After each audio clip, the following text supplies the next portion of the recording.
Class 11th standard subject chemistry unit 7th unit lesson thermodynamics. இந்த லெசனில் நம்ம last class entropy changes பற்றி பார்த்தோம். Entropy changes and types of entropy. So என்ட்ரோபினுடைய derivation and mathematical experiment எல்லாத்தையும் பார்த்தோம். பொதுவாக இன்டர்னல் எனர்ஜி அதுக்கடுத்து அதனுடைய ரிலேட்டிவாக என்தால்பிக்கு ரிலேட்டிவாக நம்ம என்ட்ரோபி பார்க்குறோம். ஸோ என்ட்ரோபின்றது பொதுவாக சரௌண்டிங்கில் டிசார்டர் ப்ராப்பர்ட்டிஸில் இருக்கிற கேஸ் மாலிகுலை அல்லது லிக்விட் மாலிகுலை நம்ம கன்சிடர் பண்ணுறோம். ஸோ மேக்ஸிமம் கேஸ் மாலிகுல் தான் வந்து அதிக அளவு டிசார்டர் ஆகும்னு சொல்லி தெரியும். சரௌண்டிங்கில் இருக்கிற கேஸ் மாலிகுல், அதாவது சரௌண்டிங்க்கு எமிட் ஆகிற கேஸ் மாலிகுல் டிசார்டர் ஆகிற ப்ராப்பர்ட்டிஸ் நம்ம என்ட்ரோபின்னு சொல்கிறோம். ஸோ டிசார்டர் ஆகிற சரௌண்டிங் வேல்யூவை நம்ம ஈஸியாக கேல்குலேட் பண்ண முடியாது. ஏன்னா சரௌண்டிங்கில் அதிக அளவு excess amount of large space இருக்கிறதுனால நம்மளால் என்ட்ரோப்பியை கேல்குலேட் பண்ண முடியாது. அதுக்கு பதிலாக ஸோ எந்த லெபார்ட்டரியிலேருந்து அல்லது எந்த சிஸ்டத்துலேருந்து எமிட் ஆகுதோ அந்த சிஸ்டத்தினுடைய ரிலேட்டிவ் வேல்யூவை நம்ம கம்பேர் பண்ணும்போது நம்ம என்ட்ரோபி ஈஸியாக கேல்குலேட் பண்ணலாம். ஸோ அந்த கான்செப்டில் தான் நம்ம கிப்ஸ் ஃப்ரீ எனர்ஜின்ற ஒரு டேர்ம் கொண்டு வராங்க. இந்த கிப்ஸ் ஃப்ரீ எனர்ஜின்றது relative for entropy value in சரௌண்டிங்கில் இருக்கிற என்ட்ரோபி வேல்யூக்கு ஈக்குவலான சிஸ்டத்தில் ஏற்படுற, அதாவது அந்த லெபார்ட்டரியினுடைய ஆய்வில் லேபில் ஏற்படுற அந்த எனர்ஜி வேரியேஷன் தான் நம்ம என்ன சொல்கிறோம், கிப்ஸ் ஃப்ரீ எனர்ஜின்னு சொல்கிறோம். ஸோ இதுக்கு உண்டான எக்ஸாம்பிள் பார்க்கும்போது உங்களுக்கு ஈஸியாக புரியும்.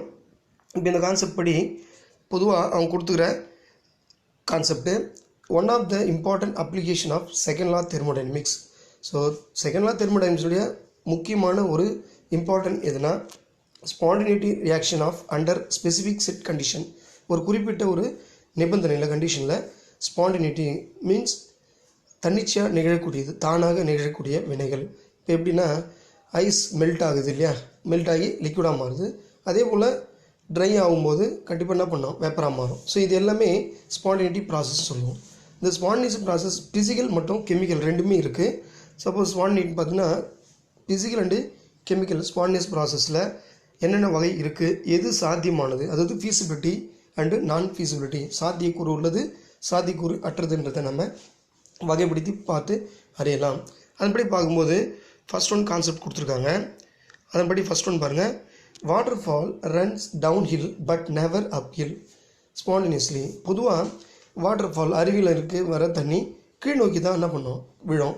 ஆனால் மேல் நோக்கி ஒருபோதும் என்ன பண்ணுறதில்ல, போகிறதில்ல. அப்போது ஸ்பான்டினியஸ்லி டவுன் ஹில் தான் வந்து அதாவது நிகழக்கூடியது, தன்னிச்சை நிகழக்கூடியது. இப்போ நம்ம கீழே இருக்கிற தண்ணியை மேலே கொண்டு போனோம்னா அது புறவிசை எக்ஸ்டர்னல் ஃபோர்ஸ் இருந்து அதை செய்யக்கூடியதாக அமையும். அடுத்து a lump of sugar dissolving spontaneously in a cup of coffee but never reappears in its original form of spontaneously. So இப்போ சுகரை நம்ம டீ கப்பில் கரைக்கும் போது முழுவதும் கம்ப்ளீட்லி டிசால்வ் ஆகிடுது. ஆனால் டிசால்வ் ஆன அந்த சர்க்கரை ரீஅப்பியர்ஸ் ஆகுமானா கண்டிப்பாக நெவர் ரீஅப்பியர்ஸ். ஸோ இது மாதிரி கான்செப்ட் தான் நம்ம இங்கே சொல்ல வரோம். அடுத்து heat flows from hotter object to a colder one but never flows from colder to hotter object spontaneously. தன்னிச்சையாகவே குளிர்ச்சியான பகுதி வந்து மேலும் வெப்ப உள்ள பகுதிக்கு கண்டிப்பாக என்ன பண்ணாது, வெப்பத்தை கடத்தாது. ஆனால் வெப்பமான பகுதியிலேருந்து ஈஸியாக கோல்டுக்கு கடத்தும். இது வந்து ஸ்பான்டினியஸ்லி. ஆனால் கோல்டுலேருந்து கொண்டு போக முடியாது, ஸ்பான்டினியஸியாக தன்னிச்சையாக நிகழாது. அடுத்து இன்னொரு எக்ஸ்பெரிமெண்ட் கொடுத்துருக்காங்க. ஸோ இது இந்த சிலிண்டரில் இருக்கிற கேஸ் மாலிகுல் தன்னிச்சையாகவே என்ன பண்ணுவோம், நெக்ஸ்ட் சிலிண்டருக்கு திறக்கும்போது ஈஸியாக ட்ரான்ஸ்ஃபர் ஆகிடுது. ஆனால் ரெண்டு சிலிண்டரில் ஏற்கனவே வந்த கேஸ் மாலிகுல் திரும்ப அதே சிலிண்டருக்குள்ளே போகாது. அதுக்கு நம்ம என்ன பண்ணோம், ஒரு குறிப்பிட்ட ஒர்க் செய்ய வேண்டியிருக்கு. ஸோ இதுபோல் தன்னிச்சையாக நிகழக்கூடியதான் நம்ம என்ன சொல்கிறோம், ஸ்பான்டினியஸ் ப்ராசஸ் சொல்கிறோம். ஸோ எந்தெந்த ரியாக்ஷன் ஸ்பான்டினியஸ் ப்ராசஸ் இருக்குது அப்படின்னு நம்ம இந்த தெர்மோடைனமிக்ஸ் செகண்ட் லாவிலேருந்து நம்ம தெரிஞ்சுக்கிறோம்.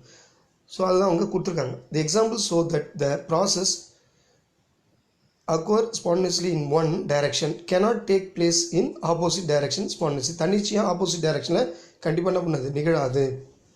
Similarly, large number of exothermic reaction are spontaneously. An example, combustion of methane.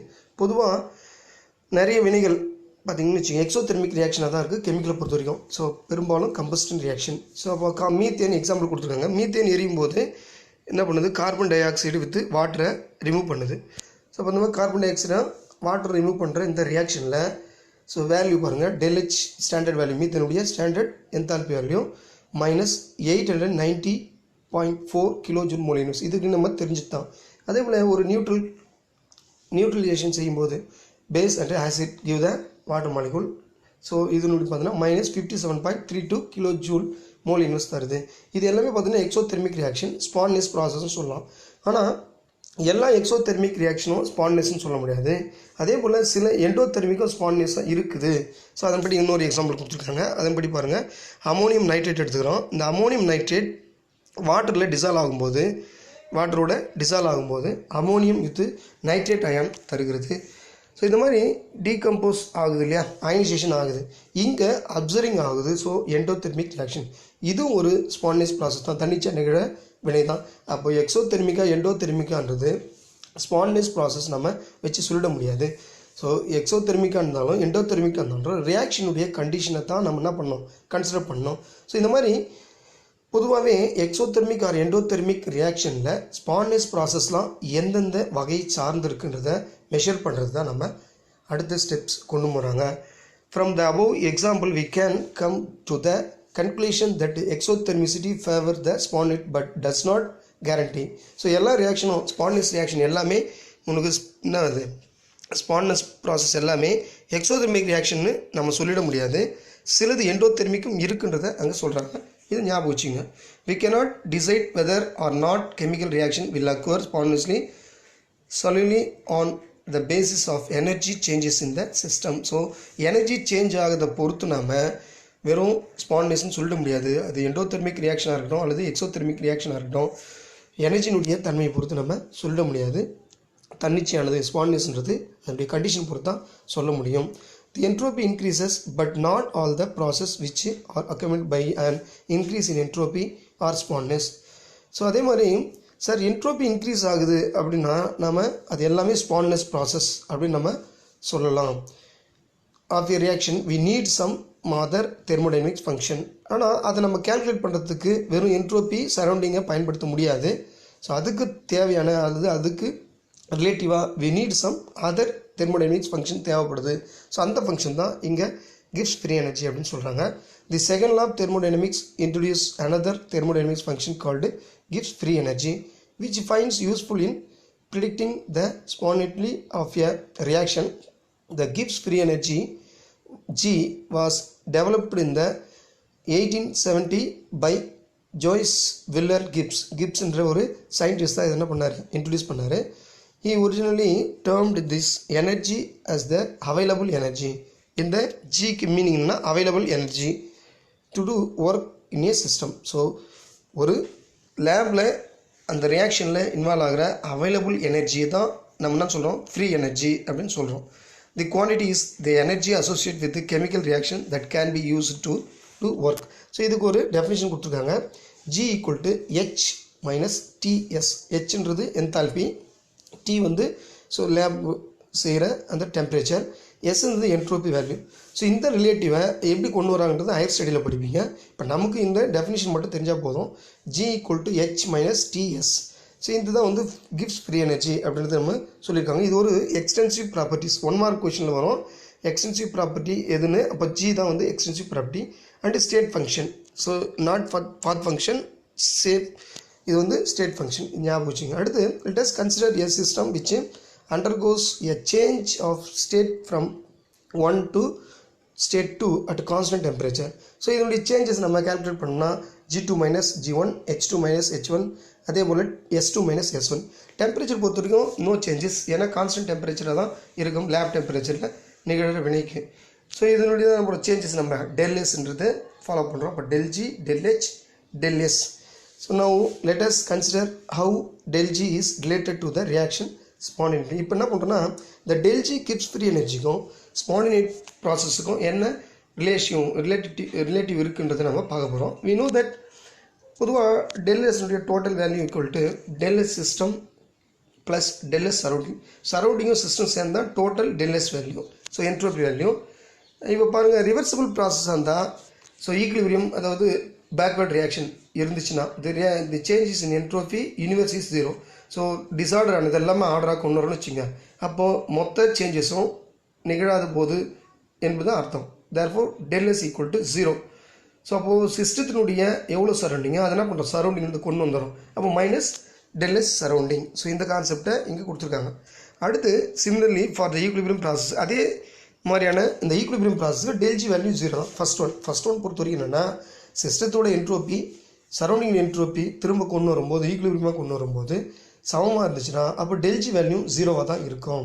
அடுத்து ஃபார் ஸ்பான்டேனியஸ் ப்ராசஸ், தன்னிச்சையாக நடக்கிற சில நிகழ்வுகளுக்கு அப்போ பார்த்தீங்கன்னா என்ட்ரோபி கண்டிப்பாக அதிகமாக இருக்கும் 0 விட. அப்போ பொதுவாக இந்த டோட்டல் என்ட்ரோபின்றது எது ரெண்டு சார்ந்ததுன்னா del s அண்டு அதோட del s system and del s surrounding ரெண்டும் சேர்ந்தது தான். 0 விட கண்டிப்பாக அதிகமாக இருக்கும். தேர்ஃபோர் 0 விட அதிகமாக இருந்தால் அந்த வேல்யூ நம்ம அந்த ஜீனுடைய ஃபார்முலாவில் சப்ஸ்டியூட் பண்ணும்போது del h system by t minus del s system. So இது உண்டானது என்ன பண்ணுறோம், அந்த del sக்கு உண்டான வேல்யூ நீங்கள் சப்ஸ்டியூட் பண்ணுறோம். ஸோ அப்படி பண்ணும்போது நமக்கு டீன்ற சிம்பிள் வந்து நமக்கு ஃபார்முலா அப்படி எங்கே வரணும், எஸ்ஸுக்கு வரணும் இல்லையா. ஜியோட ஃபார்முலா தான் g equal to h minus டிஎஸ்ன்னு சொல்லியிருக்காங்க. தேர்ஃபோர் இந்த del s சிஸ்டத்தினுடைய டி வேல்யூவை என்ன பண்ணுறோம், மல்டிபிள் பண்ணுறோம் ரெண்டு பக்கமும். அப்படி பண்ணும்போது del h டி கேன்சல் ஆகிட்டு del s டியாக வரும். ஸோ அதான் அங்கே கொடுத்துருக்காங்க. அப்போ del h system minus T del s system. இப்போ இதோடைய வேல்யூ 0 விட அதிகமாக இருக்கணும் இல்லையா. ஆனால் இப்போ நம்ம கால்குலேஷன் அடுத்து நம்ம போகிறது என்னென்னா, பொதுவாக del h னுடைய வேல்யூவை நம்ம இங்கே கன்சிடர் பண்ணும்போது ஸோ 0 விட குறைவாக கன்சிடர் பண்ணுறோம் ஸ்பான்டேனியஸ் ப்ராசஸ் பொறுத்த வரைக்கும். ஏன்னா நமக்கு எப்படி தெரியும் என்தால்பி வேல்யூ குறையுன்றது. அதனால் பாசிட்டிவ் வேல்யூவாக del s இருக்கணும், இது நெகட்டிவ் வேல்யூவாக இருக்கணும். ஸோ அதனால் நம்ம ரீஅரேஞ்ச் பண்ணி டி del s இந்த பக்கம் கொண்டு வரோம் பாசிட்டிவாக, இது என்ன பண்ணுறோம் மைனஸ் ஆக்குறோம். ஏன்னா எப்போவுமே வந்து del sன்றது பாசிட்டிவ் தான். டிசார்டர் ப்ராப்பர்ட்டி பொறுத்த வரைக்கும் இன்க்ரீஸ் ஆகிட்டு இருக்கும் ஸ்பான்டேனியஸ் ப்ராசஸ்க்கு. அப்போது தன்னிச்சை நிகழ்வு வினைக்கு கண்டிப்பாக டிசார்டராக ஆகிட்டு இருக்கும் மாலிகூல். அதனால் என்ன பண்ணுறோம், அதை பாசிட்டிவ் ஆகிறதுக்காக மொத்தமாக மைனஸால் மல்டிபிள் பண்ணுறோம். ஸோ மல்டிபிள் பண்ணும்போது இங்கே மைனஸ் உண்டாகும், இங்கே மைனஸ் இன்ட்டு மைனஸ் ப்ளஸ் ஆகும். 0 இன்ட்டு மைனஸ் 0 தான். ஸோ அதனால் என்ன பண்ணியிருக்கோம், T del s system minus del h system. ஆனால் இப்போ கொஞ்சம் கவனிங்க, இதனுடைய வேல்யூ பொறுத்த வரைக்கும் பார்த்தீங்கன்னா 0 விட அதிகமாக இருக்கும்னு சொன்னோம் இல்லையா. ஏன்னா என்ட்ரோபி வந்து இன்க்ரீஸ் ஆகிட்டுருக்கு. ஸோ அதே கான்செப்ட் நம்ம இங்கே பார்த்தோம்னா அதனுடைய தலைகீழ் மதிப்பாக தான் del g கிடைக்கும்.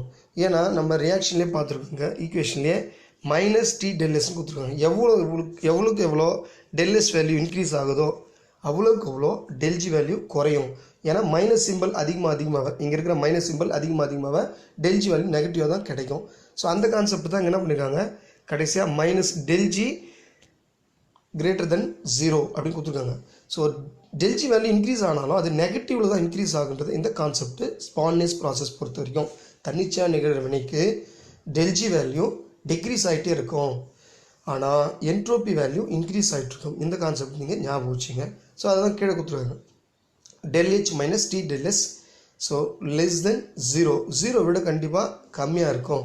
ஏன்னா அது நெகட்டிவில் குறிக்குது. del s வேல்யூ அதிகமாக இந்த ஃபார்முலா அப்படி சப்ஸ்டியூட் பண்ணோம்னா நெகட்டிவ் வேல்யூவாக அது இன்க்ரீஸ் ஆகி காட்டும். தேர்ஃபோர் 0 விட குறைவாக இருக்கும் del g வேல்யூ. எங்கள் spontaneous process only. del h system is the enthalpy changes of the reaction T del s system, the energy which not available to do useful work. So பொதுவாக del s energy பொறுத்த வரைக்கும் enthalpy சேஞ்சஸ்னுடைய reaction சிஸ்டத்தினுடைய energy which not available useful work. So வேலை செய்யக்கூடிய அளவுக்கு work இருந்தால் தான் அங்கே என்ன நடக்கும், நமக்கு del s என்ட்ரோபி வேல்யூ கிடைக்கும். So del g is the net energy available to do useful work and is thus measure of the free energy. So இப்போ என்ட்ரோபி நம்ம கேல்குலேட் பண்ணோம்னா அதுக்கு ரிலேட்டிவாக இருக்கிற del g கேல்குலேட் பண்ணால் தான் இந்த வேல்யூ நம்ம என்ன பண்ண முடியும், ரிலேட்டிவாக கொண்டு வர முடியும். ஸோ அந்த கான்செப்ட் தான் சொல்லியிருக்காங்க. Therefore the free energy of the reaction for non spontaneous process. இப்போ சொன்னோம் இல்லையா, தன்னிச்சையாக நிகழாத வினைகளுக்கு நாம் எக்ஸ்டர்னல் ஃபோர்ஸ் கொடுத்து நடக்கிற வினைகளுக்கு பார்த்தீங்கன்னா அதாவது ரிவர்சபிள் ரியாக்ஷனாக கூட கன்சிடர் பண்ணலாம். இப்போ திரும்ப என்ன பண்ணணும், ஸ்பான்டேனியஸ் ப்ராசஸ் இல்லாமல் நாம் செய்கிறதுனால ஆர்டராக அதாவது டிசார்டராக இருக்குது நம்ம ஆர்டராக கொண்டு வரணும்னு வச்சுங்க.